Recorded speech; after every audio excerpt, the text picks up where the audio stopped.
আজ থেকে ১,৫০০ বছর আগে সরওয়ারে কায়নাত মুহাম্মদ আরবি সাল্লাল্লাহু আলাইহি ওয়াসাল্লাম তিনি এমন একজন ব্যক্তি ছিলেন আজকে যিনি সারা দুনিয়ার একজন মডেল, আমাদের নবী সাল্লাল্লাহু আলাইহি ওয়াসাল্লাম। তো তিনি আজ থেকে ১,৫০০ বছর আগে এমন একজন ব্যক্তি ছিলেন যে ব্যক্তিকে কোনো মুসলমান নয়, কোনো মুসলিম নয়, ইহুদি খ্রিস্টানরা তাকে আল আমিন নামে উপাধি দিয়েছে, বিশ্বস্ত নামে তাকে উপাধি দিয়েছে, কোনো মুসলিম কিন্তু দেয় নাই।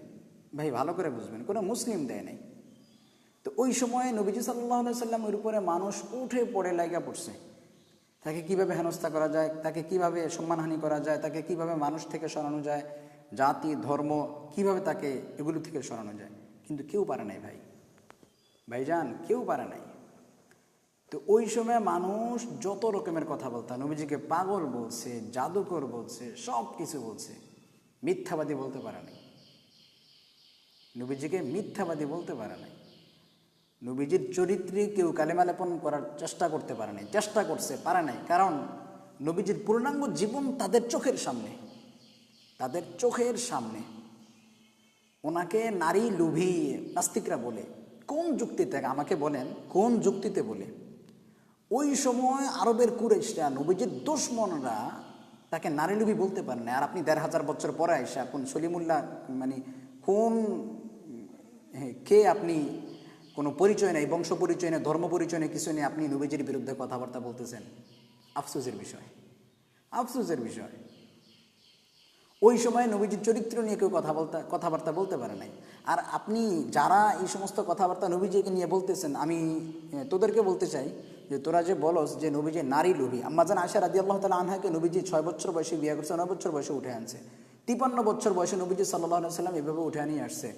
তোদের যুক্তি হলে যে উনি বৃদ্ধ বয়সে একজন কুমারীকে, যুবতী মেয়েকে উনি বিয়ে করছেন, নারী লোভী ছিলেন।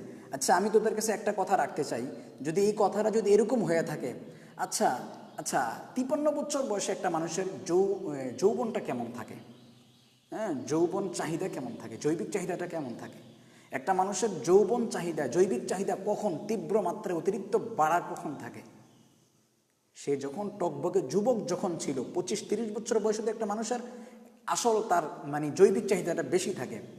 তো একটা মানুষ যখন ওই বছর বয়সে যখন একটা মানুষ একটা বৃদ্ধা মহিলাকে, বিধবা মহিলাকে বিয়ে করতে পারে, ওই মানুষটা কিভাবে নারী লোভী হয়? আমাকে বলেন, ওই মানুষটা কোন যুক্তিতে নারী লোভী হয়? কোন যুক্তিতে নারী লোভী হয়? নাস্তিকদের সহ্য হয় না।